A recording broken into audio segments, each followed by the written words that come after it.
اشخاص پر ہوتا ہے، اس تکونی کلام پر ہوتا ہے، تو ہم مکت ہو جاتے ہیں، ہمیں ہمارے گناہوں سے مکتی ملتی ہے، کیونکہ ہمارا ایمان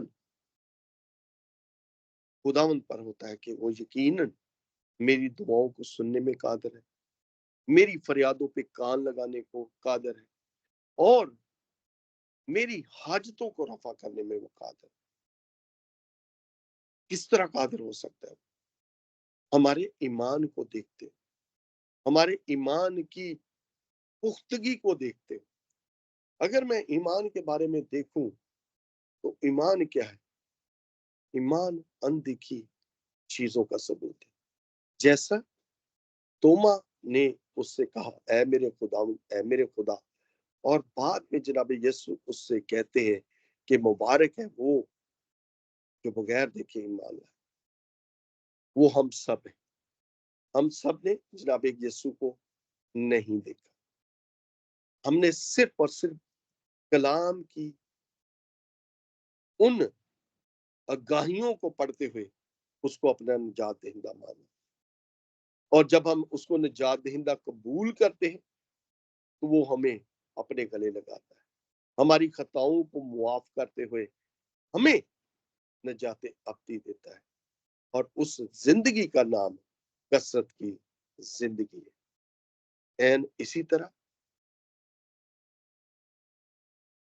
جس طرح ایک ایسے آدمی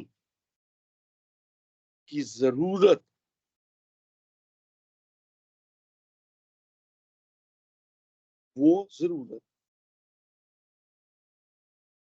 جو اس کی زندگی کی ایک حقیقی ضرورت ہو سکتی۔ اگر میں کہوں کہ کسی کو بھی اتنی رقم چاہیے جو اس کی زندگی کے لیے کافی ہو، اگر وہ اس کو مل جائے تو کیا اس کو خوشی نہ ہو؟ این اسی طرح وہ عورت جس کا ایک دینار کھو گیا اور وہ سارے گھر میں کھوجتی ہے، جھاڑو لگاتی ہے، اور جب اس کا دینار اس کو ملتا ہے تو وہ اپنے پڑوسیوں کو دعوت دیتی کہ آؤ میرے ساتھ خوشی مناؤ جو میرا کھویا ہوا تھا۔ این اسی طرح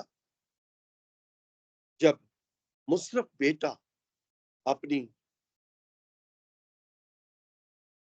چال چلن، جو اس کا بد چلن چال چلن تھا، جو بدی میں اس نے اپنی زندگی میں آسائشوں میں گزار دیا، اور جب اسے یہ احساس ہوا کہ میرے باپ کے گھر میں جو میں کھا رہا ہوں ایسی ذلت کی روٹی سے بہت اچھی روٹی جو افراد سے نوکروں کو ملتی ہے، اگر میں اپنے گناہوں کا اعتراف کرتے ہوئے اپنے باپ کے پاس جاؤں اور اسے کہوں کہ باپ مجھے اپنے نوکروں جیسا کر لے، تو کیوں نہ کرے؟